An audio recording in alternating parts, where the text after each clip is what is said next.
with the demise of the ACES Act, Mr. Jackson is planning to use, or at least justify, regulating carbon using the Clean Air Act. Is that an appropriate vehicle, do you think, going forward, if she chooses to go this path, or is it going to be subject to endless litigation? I think it's very appropriate for the EPA to use the Clean Air Act to regulate carbon emissions. It wasn't something we envisioned in 1970 or 1990, but it's part of the flexibility we gave to the EPA to follow the science where it would lead us, and to deal with environmental problems that are appropriate under the Clean Air Act. And it was litigated in the courts. It went all the way to the U.S. Supreme Court, where they found that regulating carbon emissions is required under the Clean Air Act, not something that was permitted under the Clean Air Act, but required if there was a finding that those carbon emissions were dangerous, and they certainly are dangerous and harmful.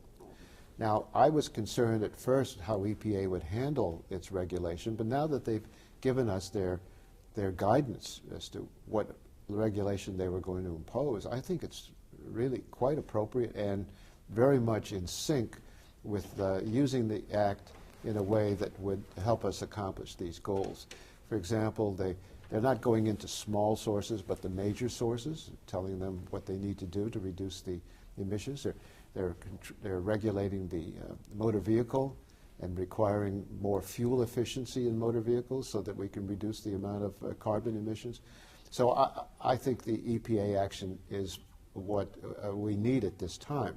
Now, I supported the ACES bill, or sometimes called the Waxman-Markey bill, because I think we need something in addition to regulation.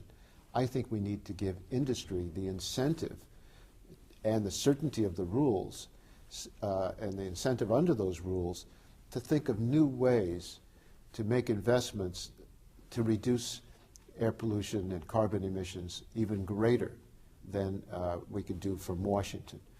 For example, had we spelled out that we're going to require a certain amount of limits on emissions, and then told industries you can use a trading mechanism.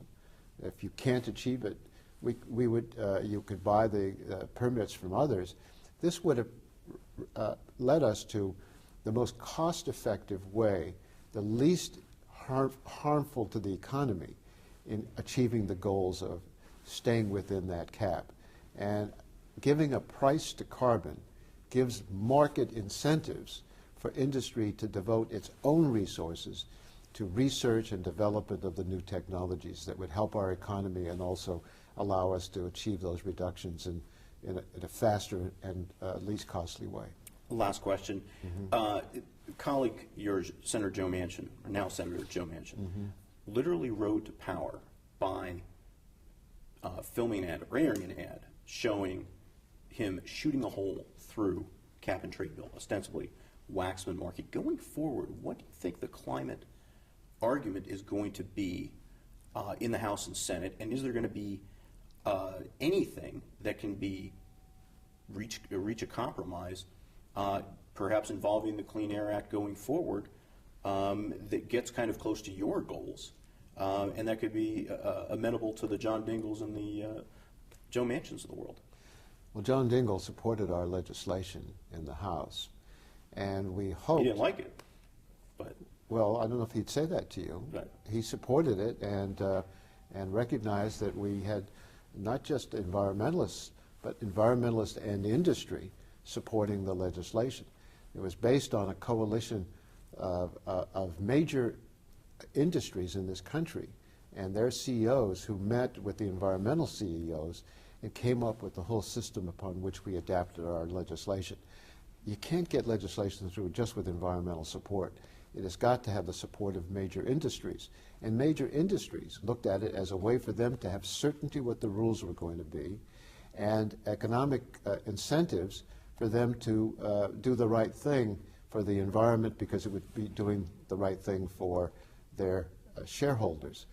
I know that coal has become a touchy issue, and we spent a lot of time addressing that issue in our legislation to try to put an enormous amount of money into development of sequestration of carbon from coal so we can continue to use coal. But the coal industry still fought us. And it's a shame. I think it's even short-sighted. We had a similar fight when we were doing the 1990 law. When we put a cap-and-trade system on the sulfur emissions,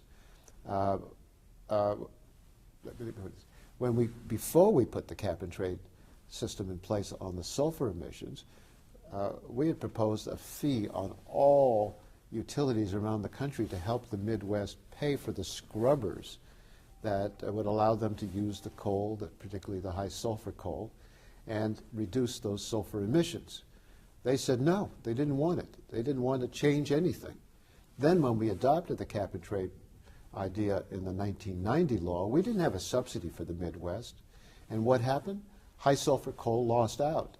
They would have had a subsidy where they could have continued to be desired as a use by the utilities. And the utilities said, well, we'd have to put in the scrubbers if we use that, a high sulfur coal. We'll just use low sulfur coal. And so that things don't always get better for industry. And a lot of industries know it's in their interest to figure out the rules, to adapt the legislation so that it meets their interests at the same time it's meeting the goals of achieving the necessary air pollution reductions. No doubt about the fact that the Clean Air Act is going to be the center of our efforts to reduce carbon emissions in the future, as well as other air pollutants. We couldn't get through the cap-and-trade provisions into law, and we're going to have even a more difficult time with the Republicans in control of the House of Representatives. So EPA will act. A lot of Republicans will respond to some industry groups that will try to tie EPA down through legislation and make court cases in every way they can figure. But I don't think they're going to succeed, and it'll put them into a confrontation with the Obama administration and those of us and those in industry who realize that we can't just hold tight to the status quo. We're not going to stand still. We're going to go backwards if we do that. So the Clean Air Act will survive? Oh, the Clean Air Act will survive, and we'll be celebrating other anniversaries of the Clean Air Act as a law that has been highly successful, a very powerful one, and helped achieve the reductions in air pollution in order to protect the public health and, in the case of carbon emissions, even protect the planet.